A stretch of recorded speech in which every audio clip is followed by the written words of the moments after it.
Ayun guys, nandito na ako sa parking lot sa trabahoan ko. I'm here guys. Tingnan mo yung palibot kay. Marami pa siyang isno guys. Ang malamig na malamig. Kahapon nag-isno siya. But this is it guys. Dito na sa trabahoan ako. Ang umpisa kong trabaho is 6:45.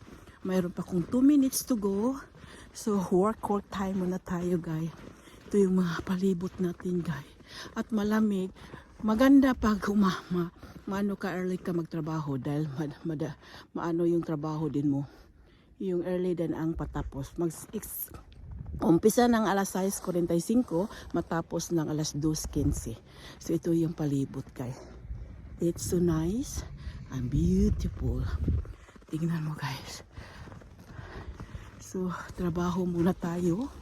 Pasok na ako sa trabaho. So that is life here. Laban kaibigan dahil malamig. Malamig na malamig guys. Grabe. So dito muna tayo muna. Working muna tayo guys. And see you later pag uwian na tayo. Uwi ako ng 2:15. And bye. So take a look guys, temperature here in Norway, nag-isno naman siya ulit. Yan ang sasakyan ko, puno naman ng isno. It's so boring. I working early this morning is 6:45, now it's done is 2:15. And take a look the weather for today. Nag-isno naman siya ulit guys. Nandiyan naman yung sasakyan ko. Ito naman kasi pag uwi ka, mag-move kang isno sa sasakyan mo. That is my sasakyan. I-move ko yung isno muna. And then see you later. Finally guys, natapos na rin ang pag-move ng isno as sa sasakyan ko guys. Uwian na tayo. Grabe guys, walang katapusan ng isno dito. Nag-wish ako na mag-summer na dito. Grabe, February na nga, 12 na ngayon pero is the same pa rin. Nag-isno. Oh my God. This is it. So uwian na tayo, mag-uwi muna na tayo. And then tayo ng dinner sa family. Mayroon akong leftover na pagkain. So, i-warm ko lang yan. Pasok tayo sa sasakyan, guys. Ako sa sasakyan. Kunin natin yung ano natin. Oh, yeah, hey! Grab! So, walang katapusan ang isno dito, guys. Grabe! Oh my God. Sana naman matapos na ito. Punong-puno ng isno yung ano ko. Jacket ko, pati yung sa ko, hat. So, ganito ang buhay. Pagkatapos magtrabaho, kasi umaga ako nagtrabaho, uwi ako ng 6:45 nag-umpisa ako ng trabaho, uwi ako ng 2 o'clock. So ito ang paglabas mo sa trabaho sa parking lot, ito ang madatnan mo guys. Punong-puno yung ice ng sasakyan mo. Move ko talaga guys dahil yung sasakyan ko ipasok ko sa garahe sa bahay namin. Pag hindi ko kunin yung isno sa sasakyan ko, mag-melt siya sa garage shed, talagang maraming tubig sa loob ng garage. Ayaw ng asawa ko guys dahil marami din gamit namin doon. Kaya i-move ko dito, and then pagdating ko sa bahay, muna din ako ulit, and then ipasok ko, and then maybe ako sa yung leftover, mayroon akong leftover na pagkain, yun na lang ang gawin ko muna. Ito isno or umuulan siya guys, yan. So marami pang isno guys, grabe. Hindi ka makapark ng sasakyan mong maigi dahil hindi naka-move. Usually mayroong tractor dito mag-move sa ice, wala. Pagdating ko kaninang umagang puno, makapal yung isno dito sa parking lot, kaya maghanap na lang kang place kung saan ka mag-parking ng sasakyan dahil punong-puno ice. At maginaw na maginaw. That is life here in Norway guys. Grabe, surprising talaga. Nag-wish kung sana naman matapos na ito. Bahala kung pipiliin ko, bahala ng malamig kaysa nag-isno dito. So that is it guys. Kahit papaano, talagang magtrabaho para kumita tayo, para may pambili tayong pagkain natin sa pamilya. Kailangan natin pera dito dahil. So, uwi na tayo. Dito na ko sasakyan. Is ready to drive home. Yan.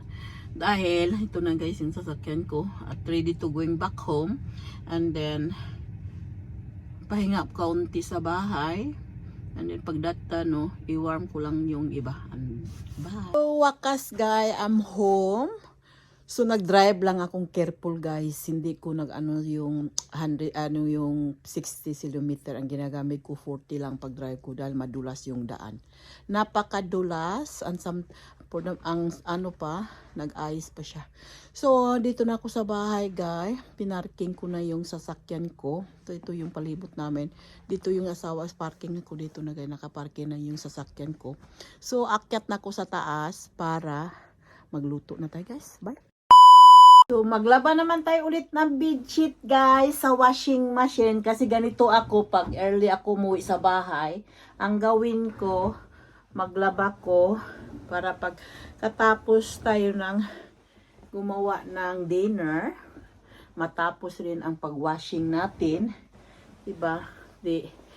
I-hang na natin sa dining room kasi yung hindi madaling matuyo dito, iharap namin sa sa heater namin para siyang matuyo siya guys. Yung namin lalabahin dahil minus dito at malamig. Kaya pinasok ko na siya sa washing machine. Kapasok na sa washing machine yung natin, labahan yung bedsheet. And then lalagyan na lang natin ng washing pulver para ilabahan natin. And almost 1 and 5 minutes nito lalabahin dito sa machine. And then pagkatapos nito, ihang ko dito sa taas. Kasi kailangan namin iharap ito sa, yan, kita nyo guys, yan. Ay, 30 minutes hindi. Yan, kailangan natin iharap sa heater para matuyo yung labahan natin. So, nag-umpisa na guys. So, start na at akyat tayo sa bahay. Dito na ako sa bahay. Home, sweet home, pagod, kaunti, pero kailangan tayohan. Dito na ako. So, muna yung bagin ko dahil sa ko. Kunin ko yung i-warm natin na pagkain para i-warm lang natin yung natirang pagkain para hindi na tayo magluto guys. So that is it. Nasaan ba yan? Yan. Kunin natin ito para ito na lang kakainin natin, di ba? So ito yung natira, yung chicken na fricase, and mayroon putite na ako, i-warm lang ito at ito na yung pagkain namin mamaya. So hindi na tayo take time pa, ipakuluin lang natin yan, and then mayroon tayong potato. Good afternoon guys, I'm back home. It's almost 3 o'clock because I'm working 6:45 early in the morning. So I'm back home and mga almost 2:30 guys. Dahil nag-snow naman sa labas. Lumabas ako sa parkering sa trabaho ko. Kailangan i-move ko yung snow sa sakyan ko bago ako mag-drive home. And then pag dating naman sa bahay, i-move naman yung ice mo dahil papasok ako sa garage para hindi mag-melt kasi yung snow guys at mamaging tubig, and then mag-ano yun sa loob ng garage, kaya iwasan natin dyan. So ang for video for today gawin natin, gagawa tayong fried na chicken breast. Ito yung natira ko kahapon nang gumawa akong noodler. Ang gawin lang natin guys, ano lang natin itong dalawa, gagawin natin, deal natin 2 pieces dito. Parang hindi siya makapal pag ipa-fried natin yung chicken. Madali siyang maluto yung chicken natin. So ganyan lang. And then ang gawin ko guys, i-cut ko ganito para siyang medyo madali siyang ganyan lang. And that is it. And then ito naman yan siya. Ika-cut lang natin to 2. Almost yata ito ng mga 700 gram. Mayroon akong leftover na pagkain kahapon, pero naisip ko hindi magkasya. Kaya nag-extra na lang akong pagkain nito. So ito na, i-fry lang natin ito mamaya. Yung ganyan. Medyo manipis siya, so hindi siya na kailangan na mag-take of time yung natin, chicken breast. Masarap ito siya guys pag i-fried natin with gumawa na akong tempura. So, ganun lang. This is it. And gumamit lang tayong bowl.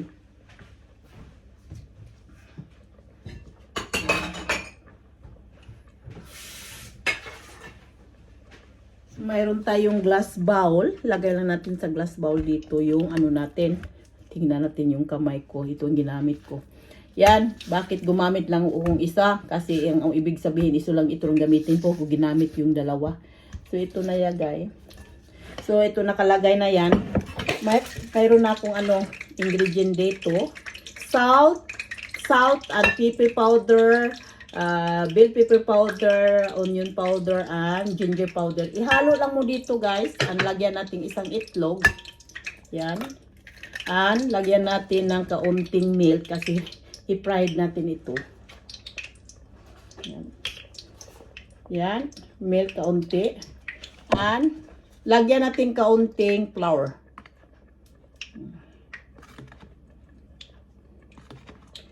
Yan. Para imimix lang natin dito sa So, ganyan lang. And then, imimix lang natin ito. Masarap ito, guys. Sa totoo lang. Promise. This is yummy, yummy. Yan, namimix na yan. Diba? Meron na siyang flour dyan.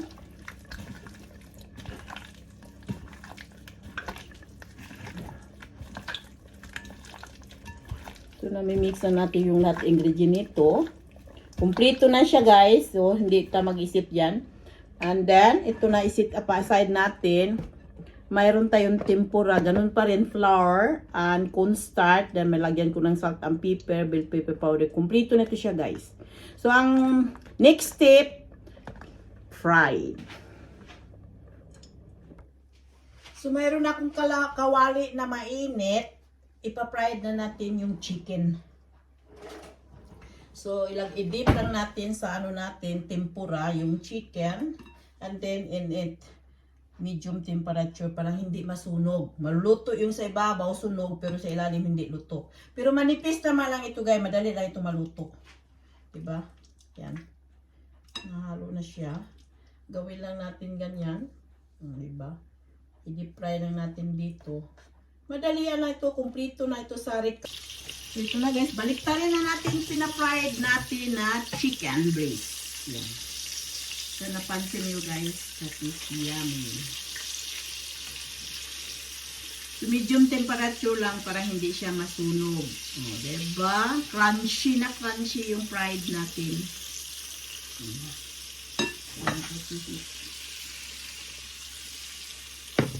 So, medium temperature and let it to fry. So, it's done, guys. Luto na siya, guys. Yan, yes. Crunchy na crunchy siya, guys. Luto na siya.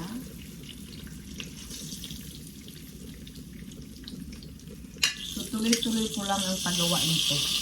This is my fried chicken, guys. Fried braised chicken. So, it's done.